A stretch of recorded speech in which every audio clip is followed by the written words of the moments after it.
Hey everybody, welcome back for week 4 in our study of Christian hospitality and making room. We've said before that an important question to ask when you're thinking about hospitality, talking about hospitality, and acting out hospitality is understanding who is a stranger and what the role of a stranger is. So that's the question we're going to talk about today. Who is a stranger? What does that mean? Well, the Bible talks about strangers and aliens, wayfarers quite a bit, maybe more so in the Old Testament than the New, but there's quite a bit in there about how we relate to strangers, aliens, and wayfarers, travelers perhaps. But the stranger is the person who comes into our midst who is out of place. They are not in their place, they're now in our place. And place, of course, is a broad word, but it can be the kid who comes to school for the first time, who's moved to a new city. It can be the person who moved to Denver and comes to Wellshire for the first time, and a lot of anxiety and visiting a new place. It can be the immigrant, the alien, the person who doesn't look like us, act like us, talk like us, the person who is different from us. And how we relate to those people is pretty important in terms of our spirituality and our faith. I think that there is, obviously, because this is a church study, a relation to the stranger and God. So God as stranger. And in week 2, you guys looked at Matthew 25. And that is a part of God as stranger. But that's not the only scripture. There's in the Old Testament with Abraham and Sarah. I think they were Abraham, not Sarai. They were Abraham, right? I think it was still Sarai. Dang it. Okay. So Abram and Sarai. Abram. Okay. So it was Abram and Sarai. Before the ham. Before the ham and the ha. Off topic. Theological joke there. Sorry. Anyway, the strangers that came and visited them in their tent, and they welcomed, and it turned out to be God that they were welcoming. And that's a pretty literal example as you can get in the Bible. And it's an idea of us welcoming God in, but also being agents of God in the hospitality, being the grace that God is here for other people. In Matthew 25, Jesus is with the suffering, but he can still be active in everyone. And what a gift God can be in the strangers. I shared one time about my step-grandmother named Aline that passed away a few years ago. And she was obsessed with angels, and we sort of thought it was corny a little bit. We didn't tell her that. We're not mean. But it was just something she always loved. So at Christmas, we'd buy her angels, and she just had so many angels. And when she passed away, as the pastor in the family, I don't know if this happens to you, I was told that I'd be doing the eulogy. Well, I was asked.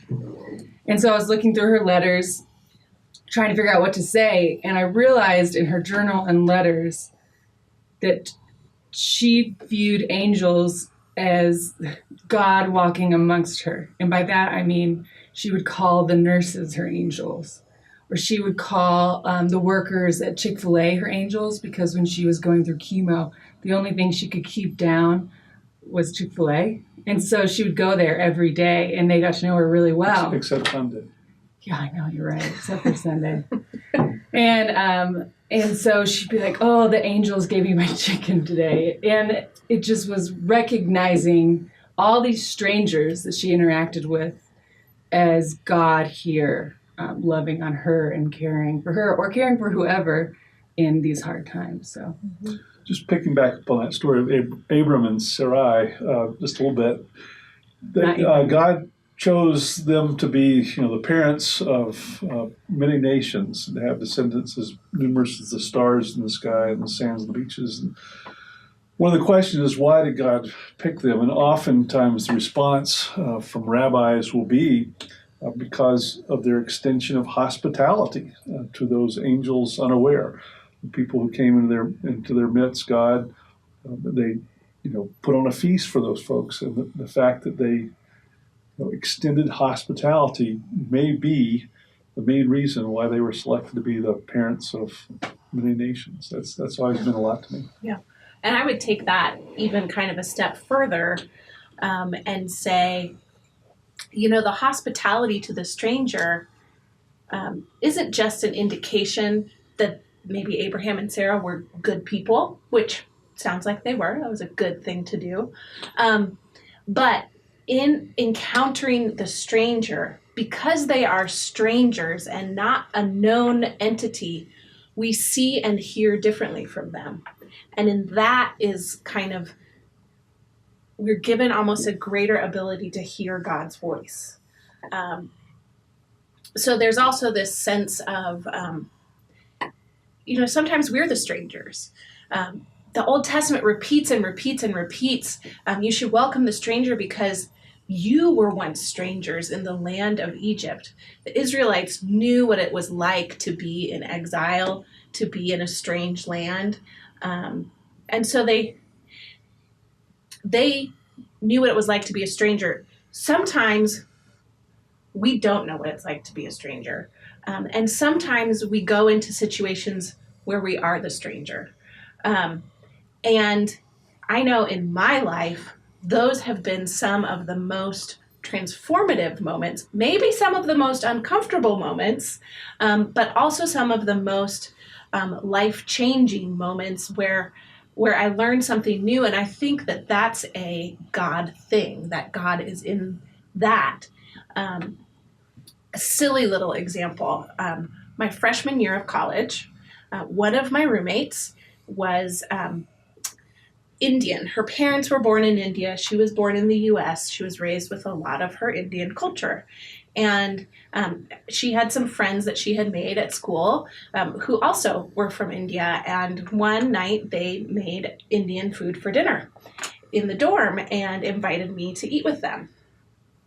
And they, as is their custom, were eating with their hands. And I felt totally uncomfortable doing that. And they kept cajoling me and encouraging me, and I just felt so uncomfortable that I would only use my fork. And it was embarrassing. And then my roommate was really mad at me, and we had kind of an argument about it. And so in the moment, it was terrible. And I did not really make a great choice in the moment. But from that moment, from being in that strange place, I learned a lot about being willing to change. So I think we do have those kind of moments, and we can choose to put ourselves in those kind of moments too.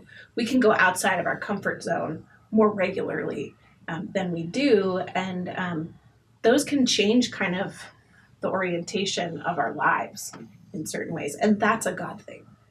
So I think God's in the stranger, seen in the stranger, and in the strange. Well, and to repeat what you said, having had the experience of being a stranger, it makes us more sensitive to the stranger. Right. And I think that's an important point.